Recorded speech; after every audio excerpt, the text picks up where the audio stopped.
Andrew Luck. So he's #1 concern on the fantasy football minds of everyone. Right. I mean, this guy went #1 overall in something like 25% of leagues. Last year was any indication of those numbers. Who went #1, just out of curiosity? Quarterback-wise. Andrew Luck. Andrew Luck. Oh, Andrew Luck was the top quarterback pick. He was him right next to who you might expect. Aaron Rodgers, right? Aaron Rodgers right there with him. Drew Brees not too far behind. Peyton Manning sort of up and down in a lot of leagues, and we'll talk about him in a little bit. But Andrew Luck. So everybody calm down. Yeah, rough week 1. You guys have been talking about it. Yeah. Tough Bills defense. He certainly underperformed. I mean, just a horrible fantasy week overall. He ended up with some yards and a couple of TDs, but you balance those with the interceptions, and it's a wash. Well, that's my question to you. I mean, you look at the yards and the TDs. Does the numbers come down in terms of fantasy points because of the interceptions? They do. So it all depends on your league, right? A lot of people have a pretty standard scoring. You get minus 2 to 4 points for a pick. But there are some leagues out there that treat big plays as high point givers, but that's the opposite side too, right? So when you throw a pick, it really hurts you. Big plays as in like big chunk yards, like a 50-yard completion. Tyrod Taylor to Percy Harvin. Right. Harvin in most leagues ended up with something like 17 points for the week because of just that one catch. And you incorporate the big play bonus is what they call it. Right. And that was a good combo. So, but everybody calm down. Andrew will be back. That's kind of the theme today. Yep. Andrew will be back next week. You shouldn't sit him in favor of Tyrod Taylor, although we will talk about that. We will talk about that.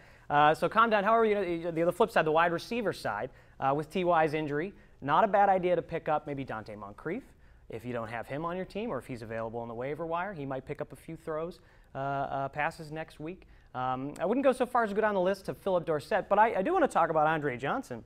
Kind of a non-factor. Week 1? Yeah, did you guys read anything into that, or should that be a continuing trend fantasy football owners should be worried about? Well, here's the question to you. Okay, so if T.Y. is out for a week or 2, let's say, which might be a conservative estimate, who then steps up as the #1 receiver? I mean, I would dare say yesterday it might have been Dante Moncrief.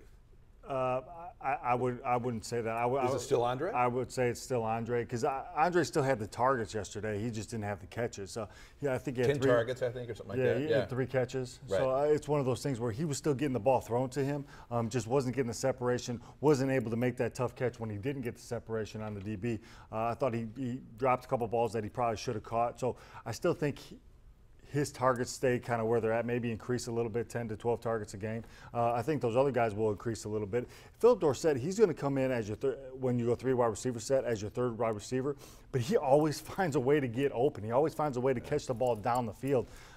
He might be a guy that you want to pick up, and maybe he only catches 3, 4, 5 balls, but maybe they're 15, 20 yards per catch, and his numbers kind of get up there. But I don't think offense changes too much. I think maybe instead of 3 wide receivers that you saw a lot yesterday, maybe you go with 2 tight end sets and things like that. But I don't think the offense changes. I just think you put a guy in into the routes where T.Y. was supposed to run. And maybe it's not Andre all the time. Maybe if it's an over route, maybe it is a speedier Philip Dorsett, or if it's a go route or things like that. But I just think you kind of, T.Y.'s not a guy you're going to plug and replace. Don't get me wrong, but I think you could put somebody in those spots to be the #1 receiver in the progression and get the job done. What else are you working on, PJ? Yeah, well, in a lot of leagues, Andre's already on a team. I mean, I think a lot of owners knew going in that he would be a great secondary option. 7-time Pro Bowler. You can't say no to that. Exactly. Right? So really, if you're looking at guys to pick up this week and move in and to pick up the slack from T.Y., it's a good point about Dante, and in those big play leagues, Philip Dorsett could be right there. Frank Gore, we'll touch on him real quick. Calf cramps, first game of the year. I don't think that's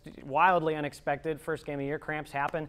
It happened to various players all over the league. Des Bryant was dehydrated in the first quarter, and that was obviously prior to his injury. But broken foot. Yeah, well, that ultimately ruled him out. But I think we'll see more of Gore next week. I wouldn't panic about him if he's one of your top 2 backs on the roster. Moving on to other teams, I mentioned Tyrod Taylor. I mean, a lot of that was maybe a little bit of Colts cluelessness on the defensive side. He did have 2 big plays, really. If you think about the Percy Harvin and the 30-yard run of his. Most leagues, though, you talk about 2 quarterback leagues, if you need a replacement for a lot of the injuries that happened in week 1, I mean, if you were fortunate to have Derek Carr on your team, Tyrod Taylor would be a great replacement to pick him up because I don't think anybody really saw him coming as a potential leader around the league. I think he had 17 points in one of the leagues that I was in. Again, it all depends on your scoring, but a solid week, as you guys mentioned. last thing, if you have Frank Gore and he knocks out a safety in the first quarter, do you get more points for that or not? Most likely not, unless you want to barter with your commissioner. Then he might be able to help you knockout out. points, right? Well, Knockout point. we'll run down a couple other worries or quick pickups. Peyton Manning, maybe don't freak out about him yet either. A lot of talk about showing age in his first week here. A lot of talk about that. A weak arm and not much production from his wide receivers. Demaryius Thomas injury doesn't help that. But I wouldn't freak out, Jesse. He finished with less fantasy football points than 17 kickers around the league. Wow. Fun fact for you to take away. But again, maybe another question. Interception's bad. Pick six got to be really bad, right? Well, that actually doesn't count necessarily against the quarterback, but it all depends on rules. You can set it up that way.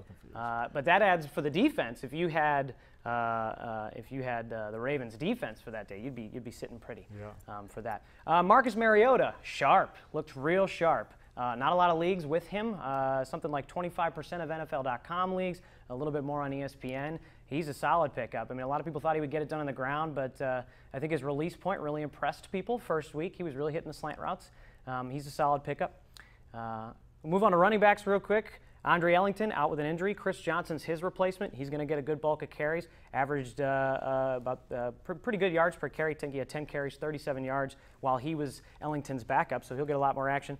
Chris Ivory for the New York Jets, who we'll see next week. A premier back in that new system, 91 yards, 2 TDs in his first week. Now we're talking about the Browns, but you could see a similar performance by the ground and pound there from the Jets.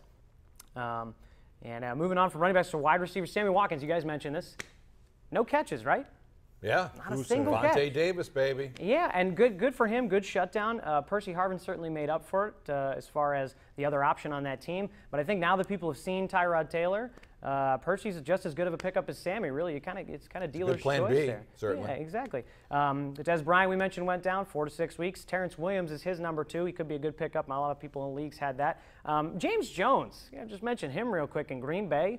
Looked like the James Jones of 5 years ago. Yeah. Of course, you got Aaron Rodgers throwing to him. You can't rule him out. Finally, my pick of the week on fantasy. Oh, yeah, give it to us. If you're not paying attention to the Cincinnati Bengals, which, let's be honest, most people aren't, Tyler Eifert put up Gronkowski-type numbers. 9 catches, 104 yards, targeted 12 times. For a tight end, that's insane.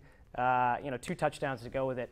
He's going to be a guy who's going to see a lot of attention over the middle of the field. The Bengals are very happy to get rid of former Stonehands Jermaine Gresham in place of Tyler Eifert. So that's my pick of the week. All right, stand by. We'll get to you more. Check out the hashtag Horseplay. See what folks are talking about on Twitter and online right now.